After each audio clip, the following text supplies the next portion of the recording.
تھی کہ شہادت حق کیا ہے، کس طریقے سے کیا چیز ہے، اس حوالے سے ایک مختصراً جو ہے میں آپ کے سامنے پیش کر دیتا ہوں۔ گزشتہ سیشن میں جو چیزیں ڈسکس کی تھی، ایک تو یہ ہے جو بنیادی سی بات ہے کہ زمین کا حاکم اللہ ہے اور اسے اپنے برگزیدہ بندوں یعنی کہ انبیاء علیہ السلام کے ذریعے سے ہمیں دنیا میں جینے کا طریقہ بتایا، ہمیں دین سمجھایا، ہمیں بتایا کہ ہمیں زندگی میں کس طرح سے کیا چیز کرنی ہے، کس طرح زندگی گزارنی ہے۔ پھر دوسری بات اس کے اندر جو مین پوائنٹ ہے وہ یہ تھا کہ انسان کو اللہ تعالیٰ نے زمین پر اپنا خلیفہ نامزد کیا ہے۔ خلیفہ کا ہم نے مطلب دیکھا تھا، خلیفہ کا مطلب ہے کہ جانشین یا کسی کا نائب۔ اس کے ساتھ ساتھ اگلی بات یہ تھی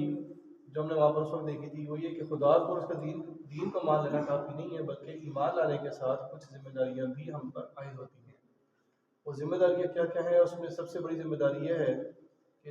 روزہ بھی ہے، زکوٰۃ بھی ہے، حج بھی ہے، صوم سارا کچھ ہے اپنے اوپر، ہر ایک چیز کی بہت زیادہ اہمیت ہے۔ لیکن جس چیز کی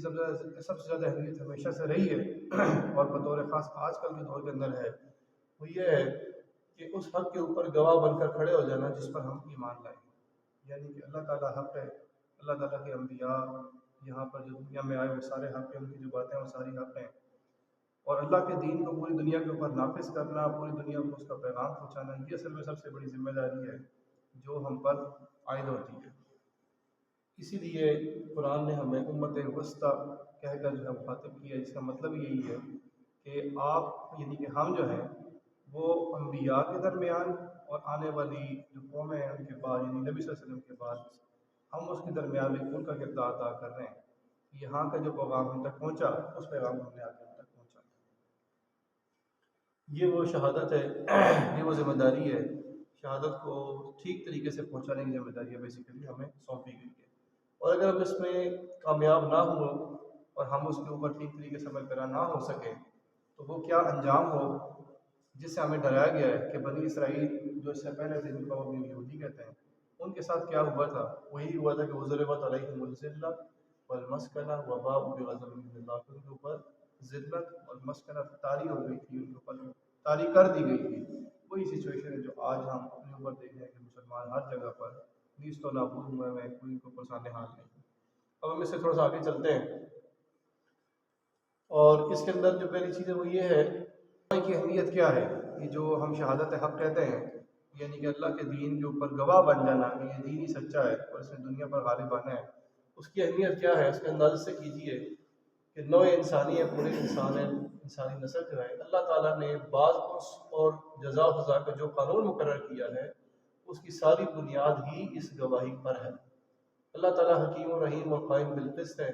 اس کی حکمت اور رحمت اور اس کے انصاف سے یہ بعید ہے کہ لوگوں کو اس کی مرضی معلوم نہ ہو اور وہ انہیں اس بات پر پکڑے کہ وہ اس کی مرضی کے خلاف چلے۔ یعنی ایسا کیسا ہو سکتا ہے کہ آپ کسی کو یہ نہ بتائیں کہ تم نے کیا کام کس طریقے سے کرنا ہے، وہ آپ طریقہ نہ سمجھائیں، لیکن آپ اس کو پکڑ لیں اس کے اوپر تم نے کام ایسے کیوں کیا ہے، ارے غلطی آپ کی ہے کہ آپ اس کو سمجھایا نہیں ہے۔ یعنی اللہ تعالیٰ کی جس طرح سے انصاف اور منصف ہے، یہ کیسا سکتا ہے کہ وہ آپ کو پہلے بتائے نا کہ زندگی یہ طریقہ ایسے گزارنی ہے اور آپ کو پتہ ہی نہ ہو اور پھر آپ کو پکڑ لیں بھی آپ ایک زندگی ایسے گزاری، ایسا ہو نہیں سکتا۔ تو یہ بیسیکلی یہی چیز ہے کہ جو انبیاء ہے انہیں سارا طریقہ بتایا کہ زندگی کیسے گزارنی ہے، وہی ذمہ داری ہم پر بھی عائد ہوتی ہے۔ لوگ نہ جانتے ہوں کہ راہ راست کیا ہے اور وہ ان کی کج روی پر ان سے معاوضہ کرے، لوگ اس سے بے خبر ہوں کہ ان سے کس چیز کی باز پرس ہونی ہے اور وہ انجانی چیز کی ان سے باز پرس کرے۔ اس لیے اللہ تعالیٰ نے آفرینش کی ابتدا یعنی کہ انسان کی آغاز اور زندگی اور ساری اس پوری دنیا کے آغاز ہی سے پیغمبر ابتدا ہی ایک پیغمبر سے کی، یعنی اس پورے آپ کو پتہ ہے آدم علیہ السلام جو ہے وہ سب سے پہلے دنیا میں آئے تھے، سب سے پہلے انسان بھی تھا، سب سے پہلے نبی اور سب سے پہلے پیغمبر وہی تھے، اور پھر وقتاً فوقتاً بے شمار پیغمبر بھیجے تاکہ وہ نوع انسانی کو خبردار کریں کہ تمہارے معاملے میں تمہارے خالق کی مرضی یہ ہے، تمہارے لیے دنیا میں زندگی بسر کرنے کا صحیح طریقہ یہ ہے، یہ رویہ ہے جس سے تم اپنے مالک کی رضا کو پہنچ سکتے ہو، یہ کام ہے جو تمہیں کرنے چاہیے، یہ کام ہے جن سے تمہیں بچنا چاہیے، اور یہ امور ہیں جن کی تم سے باز پرس کی جائے گی۔ یعنی کہ پورا آپ کو طریقہ بتا دیا گیا کیا چیز کس طریقے سے کرنی ہے، کیا قوانین آپ پہ لاگو ہوتے ہیں۔ پہلا اسٹیپ تو یہ کہ بتایا جائے، بتانے کے بعد پھر باز پرس ہونی ہے۔ اب یہ بتانے کا جو سارا کام ہے یہ وہ چیز ہے جو بیسیکلی ہماری ذمہ داری بنتی ہے. یہ شہادت جو اللہ تعالیٰ نے اپنے پیغمبروں سے دلوائی اس کی غرض قرآن مجید میں صاف صاف یہی بتائی گئی ہے کہ لوگوں کو اللہ پر یہ حجت قائم کرنے کا موقع باقی نہ رہے. یعنی لوگ یہ نہ کہہ سکے اللہ ہمیں تو پتہ ہی نہیں ہے کہ ہم بے خبر تھے اور آپ ہمیں اس چیز پر پکڑتے ہیں جس سے ہمیں خبردار ہی نہ کیا گیا تھا. اس سلسلے میں فرمایا گیا کہ رسلا مبشرین و منذرین لئلا یکون للناس علی اللہ حجۃ بعد الرسول وکان اللہ عزیزا حکیما. یہ سارے رسول علیہ السلام خوشخبری دینے والے اور ڈرانے والے بنا کر بھیجے گئے تھے تاکہ انہیں مبعوث کر دینے کے بعد لوگوں کے پاس اللہ کے مقابلے میں کوئی حجت نہ رہے, کوئی یہ بہانہ نہ بنا سکے کہ ہمیں تو پتہ ہی تھا زندگی کیسے گزارنی ہے. اس طرح اللہ تعالیٰ نے لوگوں کی حجت اپنے اوپر سے اتار کر پیغمبروں پر ڈال دی اور پیغمبر اس اہم ذمہ داری کے منصب پر کھڑے کر دیے گئے کہ اگر وہ شہادت حق کا حق ٹھیک ٹھیک ادا کر دیں تو لوگ اپنے اعمال پر خود باز پرس کے مستحق ہوں, اور اگر ان کی طرف سے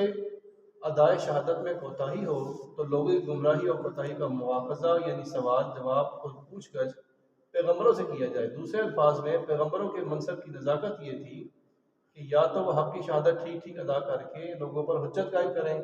ورنہ لوگوں کی حجت الٹی ان پر قائم ہو جاتی تھی کہ خدا نے حقیقت میں جو علم آپ حضرات کو دیا تھا آپ نے ہمیں نہ پہنچایا, اور جو صحیح طریقے زندگی اس نے آپ کو بتایا تھا وہ آپ نے ہمیں نہ بتایا. یہی وجہ ہے کہ انبیاء علیہ السلام اپنے اوپر اس ذمہ داری کے بار کو شدت کے ساتھ محسوس کرتے تھے. اسی بنا پر انہوں نے اپنی طرف سے حق کی شہادت ادا کرنے اور لوگوں پر حجت تمام کر دینے کی جان توڑ کوششیں کی. یعنی اگر آپ پورے اس سینٹنس کو دیکھیں, یہ پورا پیراگراف جو لکھا ہوا ہے اس کے اندر بنیادی طور پر تو کتنی بڑی ذمہ داری تھی جو انبیاء کے اوپر سپرد کی گئی ہے. یعنی کہ بنیادی کام تو یہ ہے کہ اللہ تعالیٰ نے جب باز پرس کرنی ہے قیامت کے دن کہ جو کام میں نے بتائے تھے, جو احکامات تھے, تم نے اس پہ عمل کیا کہ نہیں کیا, اس کو بتانے کا طریقہ تو انبیاء علیہ السلام کے ذریعے سے ہی ہمارے تک پہنچا ہے. اگر انبیاء اپنے ٹھیک طریقے سے وہ کردار ادا نہ کرتے تو پھر اس کا مطلب ہے کہ بات الٹ ہو کے دوبارہ انبیاء سے پوچھنا شروع ہو جاتی ہے کہ بھائی آپ نے کیوں ادا کیا. لیکن اگر وہ ٹھیک طریقے سے ادا کر دیں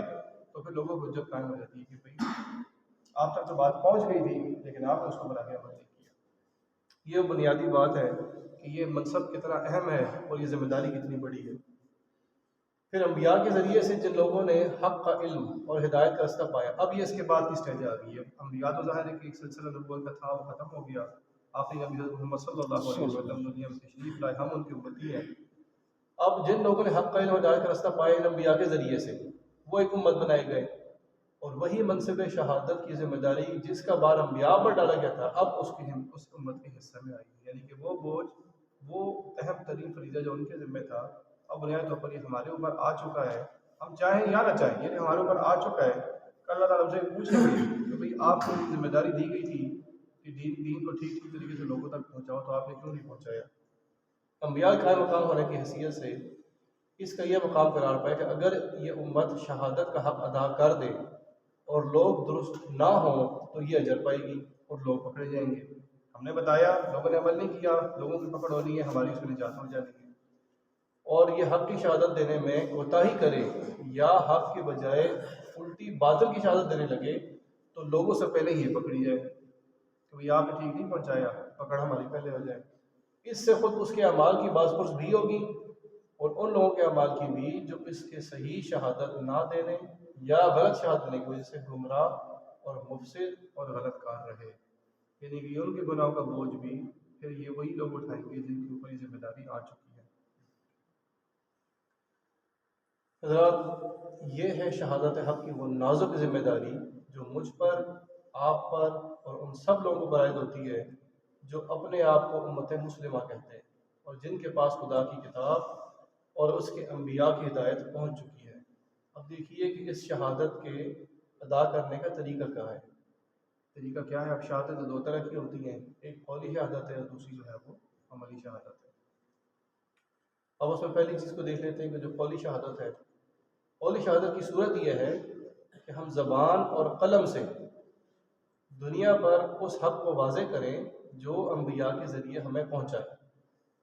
سمجھانے اور دل نشی کرنے کے جتنے طریقے ممکن ہیں ان سب سے کام لے کر تبلیغ و دعوت اور نشر و اشاعت کے جتنے ذرائع ممکن ہیں ان سب کو استعمال کر کے علم و فنون نے جس قدر مواد فراہم کیا ہے وہ سب اپنے ہاتھ میں لے کر ہم دنیا کو اس دین کی تعلیم سے روشناس کرائیں جو خدا نے انسان کے لیے مقرر کیا ہے۔ فکر و اعتقاد یعنی جو آپ کے عقیدے ہیں، فکر و اعتقاد میں، اخلاق و سیرت میں، تمدن و معاشرت میں، کسب معاش میں، لین دین میں، قانون اور نظام عدالت میں، سیاست اور تدبیر مملکت میں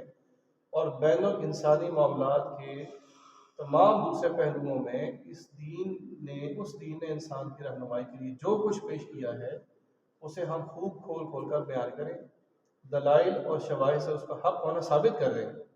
اور جو کچھ اس کے خلاف ہے اس پر معقول تنقید کر کے بتائیں کہ اس میں کیا خرابی ہے، یعنی کہ خرابی تو ہے ہی کوئی نہیں، ہم اس پہ کیا تنقید کس طریقے سے کریں گے، لیکن لوگوں کو بتانے کے لیے کہ آپ بتائیں کیا خرابی ہو سکتی ہے، اور پھر وہ دلائل جو سارے علم سے حاصل ہوتے ہیں ان کے ذریعے سے اس کو توڑ کریں۔ یعنی کہ یہ آپ کیا ہے، قولی شہادت کے اپنے قول کے ذریعے سے اور جس طریقے سے ممکن ہو آپ اپنی بادشاہ کے ذریعے سے، تحریروں کے ذریعے سے، میسیجز کے کسی بھی ذریعے سے ہو، آپ یہ شہادت، یہ بات ساری کچھ جو ہے وہ لوگوں تک پہنچائیں۔ اور صرف اس میں ایسا نہیں ہے کہ سب لوگوں کا نماز اور روزہ اور زکوٰۃ یہ ظاہر ہے کہ بنیادی ستون ہیں، ان کے بغیر تو اسلام کی عمارت کھڑی نہیں ہوتی ہے، لیکن یہ معاملہ وہاں تک نہیں رہتا، بلکہ قصب معاش ہے، یعنی کہ لین دین کے طریقے ہیں، معاشرت کا طریقہ ہے، رزق کمانے کے طریقے ہیں، اس میں کیا چیز کس طریقے سے، اس میں کیا قواعد و ضوابط ہیں اسلام کی طرف سے، قانون میں کیا ہے، قانون اسلام کا کیا کہتا ہے، عدالت کا نظام کیا ہونا چاہیے اسلام کے مطابق، سیاست کس طریقے سے ہونی چاہیے، تدبیر مملکت یعنی کہ مملکت کو چلانے کا، پوری ملک کو چلانے کا تدبیر، اس کی حکمت عملی کیا ہوگی، یہ ساری کی ساری چیزیں ہیں جو اس کے اندر ساتھ میں شامل ہوتی ہیں، اور اس کا بنیادی جزو ہے اس شہادت کا جس کی ذمہ داری ہم پر آ چکی ہے۔ قولی شہادت کا حق ادا نہیں ہو سکتا جب تک کہ جب تک کہ امت مجموعی طور پر ہدایت خلق کے لیے اسی طرح فکر مند نہ ہو جس طرح انبیاء علیہ السلام انفرادی طور پر اس کے لیے فکر مند رہا کرتے تھے۔ یہ حق ادا کرنے کے لیے ضروری ہے کہ یہ کام ہماری تمام اجتماعی کوششوں اور قومی سعی و جہد کا مرکزی نقطہ ہو، ہم اپنے دل و دماغ کی ساری قوتیں اور اپنے سارے وسائل و ذرائع اس پر لگا دیں، ہمارے تمام کاموں میں یہ مقصد لازماً ملحوظ رہے، اور اپنے درمیان سے کسی ایسی آواز کے اٹھنے کو تو کسی حال میں برداشت ہی نہ کریں کہ جو حق کے خلاف شہادت دینے والی ہو، یعنی پورا اپنا زور لگائیں اور اس بات کے اوپر ہم بالکل کھڑے ہو جائیں۔ اب اس کے بعد ہے عملی شہادت۔ قولی شہادت کہ آپ نے قول کے ساتھ ہی کرتے ہیں، اب اس کے بعد خیال ہے کہ آپ عمل کس طریقے سے کریں گے۔ عملی شہادت کا مطلب یہ ہے کہ اپنی زندگی میں رسولوں کا عملاً مظاہرہ کریں جنہیں ہم حق کہتے ہیں۔ دنیا صرف ہماری زبان ہی سے ان کی صداقت کا ذکر نہ سنیں، بلکہ خود اپنی آنکھوں سے خود ہماری زندگی میں ان کی خوبیوں اور برکتوں کا مشاہدہ کر لیں، وہ ہمارے برتاؤ میں اس شیرینی کا ذائقہ چکھ لے جو ایمان کی حلاوت سے انسان کے اخلاق و معاملات میں پیدا ہوتی ہے، وہ خود دیکھ لے کہ اس دین کی رہنمائی میں کیسے اچھے انسان بنتے ہیں، کیسی عادل سوسائٹی تیار ہوتی ہے، کیسی صالح معاشرت وجود میں آتی ہے، کس قدر صاف ستھرا اور پاکیزہ تمدن پیدا ہوتا ہے، کیسے صحیح خطوط پر علوم و آداب اور فنون کا نشو و نما ہوتا ہے، کیسے منصفانہ، ہمدردانہ اور بے نزا معاشی تعاون رونما ہوتا ہے، انفرادی اور اجتماعی زندگی کا ہر پہلو کس طرح سدھر جاتا ہے، سمر جاتا ہے اور برائیوں سے مالا مال ہو جاتا ہے۔ ہم صرف ایک لمحے کے لیے تصور کریں کہ ظاہر ہے بہت عرصہ گزر گیا، کہتے ہیں کہ بڑے پرانے وقتوں کی باتیں ہیں، لیکن وہ بھی ہمارے جیسے انسان تھے کہ جب نبی صلی اللہ علیہ وسلم دنیا میں تشریف لائے، نبوت ہو گئی، اعلان ہو گیا، لوگوں کو دین کی طرف بلانا شروع کر دیا، اس کے بعد سے وہ لوگ تھے جن کو ہم صحابہ کہتے ہیں، نبی صلی اللہ علیہ وسلم کے وہ جانثار ساتھی جو اپنی جانیں تک قربان کرنے کے لیے تیار تھے، ہر وقت تیار تھے۔ اب اس شہادت کو جس کو ہم سمجھ رہے ہیں، پڑھ رہے ہیں، دیکھ رہے ہیں، سن رہے ہیں، اس پر بات کر رہے ہیں، وہ یہ عملی مظاہرہ سب کسی کو خود کر چکے تھے۔ ان کی بات اس طرح کی ہوتی تھی کہ جو وہ سنتا تھا تو وہ اس کو تصور نہیں تھا کہ یہ بندہ جھوٹ بول سکتا ہے، یہ ہو نہیں سکتا تھا کہ یہ بندہ دھوکہ دے دے۔ یہ وہ عملی شہادت ہے جس کی گواہی انہوں نے دی، اور صرف ایک بندے نے دی، ہر ایک چیز پورے معاشرے نے اس کے اوپر دیا، پورے معاشرے نے اسلام کو قانون نافذ کر دیا، اسلام کے پورے جتنے بھی ساری چیزیں تھیں پوری طرح سے اپنے اوپر امپلیمنٹ کر دی۔ جب وہ ہوئے تو اللہ تعالیٰ نے اس کو نصرت دی، وہی قوم تھی، یعنی ہمارے انسسٹرس تھے، ہمارے آباء و اجداد میں سے تھے، مسلمان ہی تھے، لیکن پوری دنیا پر چھا گئے۔ اس کی وجہ صرف یہ ہے کہ یہ وہ چیزیں ہیں جن کے اوپر ہم تو ابھی سوچ رہے ہیں کہ کیسے عمل کریں گے، کس طرح سے عمل کریں گے، کون عمل کرے گا، کتنا مشکل کام ہے، اور ہم نے اپنے اوپر کر کے دکھایا۔ اور یہ اس کو بھی تصور کریں کہ آج تو ہم ایک اسلامی ماحول میں بیٹھے ہوئے ہیں، ایک مسجد کے اندر بیٹھے ہوئے ہیں، یہاں پر اس بات کو کرنا آسان ہے۔ یہ اس وقت کی بات ہے جب کوئی یہ کہتا تھا کہ اللہ ایک ہے، اس کو پکڑ کے کھولوں میں لٹا دیا جاتا تھا، اس کے سینے پر بھاری پتھر رکھ دیے جاتے تھے۔ وہ اس کو تصور کریں کتنا مشکل تھا، اور وہ سوشل پریشر کیا ہوگا کہ آپ بات کریں کچھ اور، تو ساری دنیا کچھ اور بات کری، آپ ایک بات شروع کر دیں۔ اب بھی ایسی ہوتا ہے کوئی اور سارے افراد میں سے کوئی مطلب نئی بات شروع کرتے ہیں، سارے اوپر شروع ہو جاتے ہیں، اور پتہ نہیں کیا کہہ رہا ہے، تم نے کون سی پتہ کہاں سے نئی کہانی کاٹ دی، کیا چیز کر دی۔ پورا معاشرہ بتوں کے اندر رچا بسا ہے، ان کے اندر خون میں شامل ہے کہ بتوں کے کیا کیا نام رکھے ہوئے ہیں، اور برن ہو کے کعبے کا طواف کرتے ہیں، کوئی تصور ہی کوئی نہیں تھا اس چیز کا، پاکیزگی کیا ہوتی ہے اور طہارت کیا ہوتی ہے، کس طرح سے ہوتا ہے۔ اس وقت کچھ افراد کھڑے ہو جاتے ہیں کہ نہیں جناب یہ سارا غلط کر رہے ہیں، کیا وہ پریشر کتنا ہوگا ان کے اوپر اس وقت کے حالات کے اوپر، لیکن اس کے اوپر کھڑے ہو گئے، مشکل تھی کھڑے ہو گئے، اللہ تعالیٰ کو نصرت عطا فرمائی، پوری دنیا پہ غلبہ ہو گیا ان کا۔ آج ہم 1400 سال بعد بیٹھ کے ان کی ساری باتیں کر رہے ہوتے ہیں۔ اس شہادت کا حق صرف اس طرح ادا ہو سکتا ہے کہ ہم فرداً بھی اور قومی حیثیت سے بھی اپنے دین کی حقانیت پر مجسم شہادت بن جائیں، ہمارے افراد کا کردار اس کی صداقت کا ثبوت دے، ہمارے گھر اس کی خوشبو سے مہکیں، ہماری دکانیں اور ہمارے کارخانے اس کی روشنی سے جگمگائیں، ہمارے ادارے اور ہمارے مدرسے اس کے نور سے منور ہوں، ہمارا لٹریچر، ہماری صحافت اس کی خوبیوں کی سرد پیش کرے، ہماری قومی پالیسی اور اجتماعی سعی و جہد اس کے برحق ہونے کی روشن دلیل ہو۔ غرض ہم سے جہاں اور جس حیثیت میں بھی کسی شخص یا قوم کو سابقہ پیش آئے، وہ ہمارے شخصی اور قومی کردار میں اس بات کا ثبوت پا لے کہ جن اصولوں کا ہم حق کہتے ہیں وہ واقعی حق ہیں، اور ان سے فی الواقع انسانی زندگی اصلح اور اعلیٰ وارفا ہو جاتی ہے۔ اب یہ ایک سٹیٹمنٹ پوری یہ جو آپ نے ساری پڑھی ہے عبارت، یہ عبارت دیکھیں، اور پھر اس کے بعد آپ یہ تصور کریں کہ ابھی یہ یو اے ای ہے، برادر اسلامی ملک ہی ہے، اس نے پاکستان کے بہت سارے شہروں پہ، بہت سارے ضلعوں پہ پابندی لگا دی ہے کہ وہاں پہ ویزا ان کو نہیں دیتے، بالکل اسٹریٹلی اس کو ریفیوز کرتے ہیں۔ اس کی وجہ ایک ہی ہے، وہ سارے وہاں پہ جا کر انہوں نے دھوکہ دہی شروع کر دی تھی، فراڈ شروع کر دیا تھا۔ آج ہم اس چیز پر سوچتے ہیں کہ جو بائی سے آ رہی ہے، ملٹی نیشنل پروڈکٹ کوئی آ رہی ہے، اچھی کوالٹی کی ہوگی، نیسلے کمپنی ہے، ٹھیک ہے، اس کا مطلب ہے کہ یہ معیار کی اچھی چیز اس کی ہوگی۔ اور اگر آپ کوئی لوکل کمپنی دیکھتے ہیں، آپ 10 پاس ہوتی ہے، پتہ نہیں لینی چاہیے کہ نہیں لینی چاہیے، پتہ نہیں کیا اس میں بھرا ہوگا، پتہ نہیں کیا چیزیں آنی چاہیے۔ اب یہ سوچیں کہ ہم خود مسلمان ہو کے، اور ابھی یہ اسٹینڈرڈ ہمارا بن چکا ہے کہ ہم اپنی بنائی ہوئی چیزوں پہ، اپنے بھائیوں کی بنائی ہوئی چیزوں پہ اعتبار نہیں کرتے، اور ٹھیک ہے اعتبار نہیں کرتے، وہ باقی 2 نمبر ہوتی ہیں، باقی اس میں خرابیاں ہوتی ہیں۔ اور یہ جو جن کو ہم یہودی کہتے ہیں، جن کو ہم عیسائی کہتے ہیں، ہم ان کی چیزوں کے اوپر اعتبار کر لیتے ہیں کہ یہ باقی ہے، چیز نہیں بنائی۔ اب اگر ہمارا یہ نظریہ ان کے بارے میں اس طرح سے ہے اور اپنے بارے میں یہ اس طرح سے بڑا واضح ہے، تو پھر اب یہ سوچیں کہ غیر مسلم جو ہیں، یہ عیسائی ہیں، یہودی ہیں، سکھ ہیں، ہندو ہیں، جو بھی ہیں، وہ کیا سوچتے ہیں؟ وہ تو پہلا نام مسلمان کا آتا ہے تو پہلے نام پہ جناب آتی ہے دہشت گرد ہیں، وہ تو خیر اللہ ساری کرنی ہے، لیکن یہ چور بھی ہیں، یہ جھوٹے بھی ہیں، ان کا اعتبار نہ کرو، سارا کچھ چیزیں جو ہیں۔ یہ وہ ساری خرابیاں ہیں جن کی وجہ سے آج ہم ادھر پہنچ چکے ہیں کہ پوری دنیا کے اندر سب سے جو پسا ہوا طبقہ ہے، جو مظلوم ہے، وہ مسلمان ہے۔ ہر جگہ میں بیمار پڑتی ہے، وہ کشمیر میں دیکھ لیں، وہ فلسطین میں دیکھ لیں، وہ شام میں دیکھ لیں، وہ چیچنیا میں دیکھ لیں، ہر جگہ پر دیکھ لیں۔ وجہ یہ کہ ہم یہ ساری چیزوں کو چھوڑ چکے ہیں۔ جو شخص، جو قوم، جو